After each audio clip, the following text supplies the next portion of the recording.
क्या आपने भी बहुत सारे प्लगइन इंस्टॉल करके रखे हुए हैं अपनी वेबसाइट के अंदर? तो इसका सबसे बड़ा नुकसान ये है कि आपकी वेबसाइट इतनी डैमेज हो सकती है जो आप सोच भी नहीं सकते।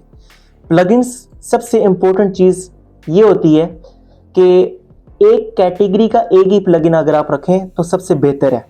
अगर आपने एक ही कैटेगरी के दो प्लगइन रखे हुए हैं, आपकी वो चीज़ें डिस्टर्ब हो जाएंगी और वो किसी एक प्लगइन के भी काम की नहीं रहेंगी, क्योंकि सेटिंग्स ही ओवरराइट हो जाएंगी। अगर फॉर एग्जांपल मैं यहाँ पे एसईओ रखना चाह रहा हूँ अपनी वर्डप्रेस वेबसाइट के ऊपर, तो एक प्लगइन आ रहा है रैंक मैथ एसईओ और एक प्लगइन आ रहा है योस्ट प्रो एसईओ।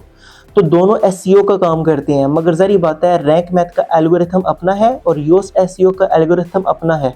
तो ज़ाहिर बात है इसने अपनी जब एक चीज़ ऑन की हुई है और इसके ऊपर मैं जब इसको डीएक्टिवेट कर दूं या इसी को एक्टिवेट रखने के बावजूद योस्ट प्रो की मैं ऑन कर दूं एक्टिवेशन, तो दोनों की चीज़ें ओवरराइट हो जाएंगी। तो आधी सेटिंग्स होंगी योस्ट प्रो की और आधी सेटिंग्स होंगी रैंक मैथ की।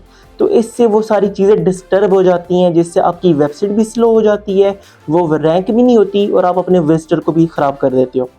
तो इसमें सिर्फ हमने दो चीज़ों का ख्याल रखना होता है, कोई रॉकेट साइंस नहीं है। एक कैटेगरी का एक ही प्लगइन रखें जो आपके काम का है। अगर आप फॉर एग्जांपल एसईओ करना चाह रहे हो तो एसईओ का एक प्लगइन होना चाहिए। बुकिंग सिस्टम रखना चाह रहे हो तो बुकिंग सिस्टम का एक प्लगइन होना चाहिए। अगर एनालिटिक्स देखना चाह रहे हो तो एनालिटिक्स का एक प्लगइन होना चाहिए। अगर एक ही कैटेगरी के 2 से 3 प्लगइन आपने रखे हुए हैं, आपकी वेबसाइट डिस्टर्ब हो जाएगी। और दूसरी चीज़, आपने एक ही कैटेगरी के एक एक प्लगइन अगर आपने रखा हुआ है तो आपने उनकी सेटिंग्स भी कर दी है, मगर उसमें से कुछ ऐसी चीज़ें हैं कि वो काफ़ी आउटडेटेड है। तो उससे भी ये होता है कि आपकी वेबसाइट के ऊपर वो बर्डन डाल देता है, जिसकी वजह से आपकी वेबसाइट स्टॉप करती है और उसके कोड्स ऐसे काम नहीं करते जैसे कि करने चाहिए।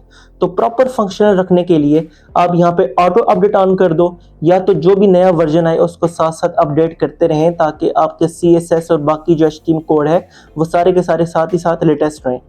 तो ये सिंपल सी ट्रिक है। इसके अलावा कोई और चीज़ जो भी आपको बंदा कहते हैं कि यार ये करो वो करो, कोई चीज़ करने की ज़रूरत नहीं है। सिर्फ ये 2 मेन फंडामेंटल चीज़ें थी, मैंने आपको बता दी।